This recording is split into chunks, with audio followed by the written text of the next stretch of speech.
to make their way to remember the life of conservative activist Charlie Kirk. You see people forming a line outside the door. The memorial is expected to draw a huge crowd to the desert. In a few hours, the memorial service for Kirk will begin. As many as 70,000 people are expected to attend. A spillover site nearby has also been announced. NewsNation's Jessica Kartalija is live in Glendale, Arizona this morning. She's been on the ground for days now. Good morning, Jessica. We're already starting to see the crowds. What are you seeing on the ground? Yeah, it's incredible, Hena, and we will be with all of those people walking in just a moment. But I want to show you something from this vantage point. So we are about 3 stories up. You have the stadium here behind me, but the stadium only seats about 63,000 people. So there's an overflow arena right next to it. That's called the Desert Diamond Arena, and that's where they're going to have people go if they don't fit inside of the stadium. Now I want to show you all of the police who are in the area. I mentioned to you earlier that everywhere you look, you see some type of security. The roads around the stadium are blocked off. Traffic is literally at a standstill, and it's been this way since yesterday afternoon.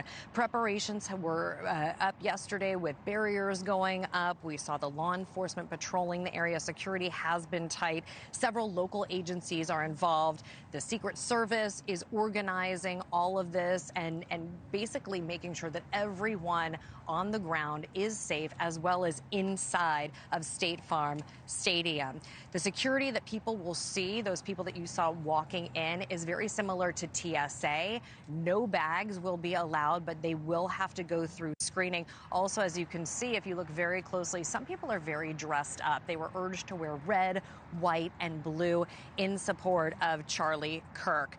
Organizers also say, Hena, that the event's expected to go about 4 hours. People are allowed to start going in around 8 o'clock this morning, and that will all kick off with a worship here at 8 o'clock local time, I should confirm, here in Arizona.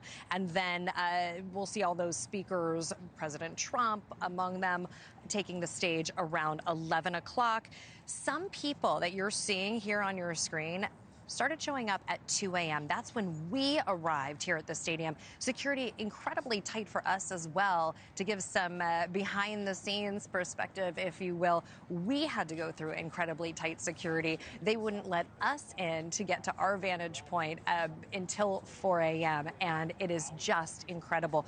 We have security on either side of us, on the ground below us. But again, Hena, we're going to head down that way and talk with some of the people who are planning on going in. I'm looking forward to that. You mentioned the high security. I was looking at the police tape and that live video we were seeing of the stadium. A lot of people are wearing red, white, and blue. Like you mentioned, this shot right here, you see that police tape blocking off a lot of people and, of course, the main road there. On the show yesterday, Jessica, you broke the story about a man who was arrested by Secret Service. They were afraid he was a security threat. What more are we learning today? Yeah, some very mixed messages about this one, Hena. So the man arrested was 42-year-old Joshua Runkles. And as we reported earlier, Secret Service had taken him into custody after he was acting suspiciously. They say that he had been armed with a knife and with a gun. Well, he has since posted bail. He claims to have been working for a guest's security team. However, a producer on X verified that information, even though the Secret Service said, no, he was a little bit acting unpredictably. Here's what the producer said. We do not believe that this person was attempting anything nefarious. However, the advance was not done in proper coordination with the TP USA security team or the U.S. Secret Service. Also very important to note was that this had been before the site was fully sealed and locked down. Everyone's precaution is being taken, or every precaution is being taken to ensure everyone's safety. So whether he worked for a private person or dignitary who's planning on being here is still unclear. We're working to get that information. But for now, I can tell you, Hena, no one is going near this stadium without being thoroughly searched. Look, you can't be too safe in this situation. Jessica Kartalija, thank you so much. We'll check in with you all morning long. We appreciate you, Jessica. Thank you. Thank you for watching. Subscribe below and download our NewsNation app right now on your phone, and you will get fact-based, unbiased news for all Americans.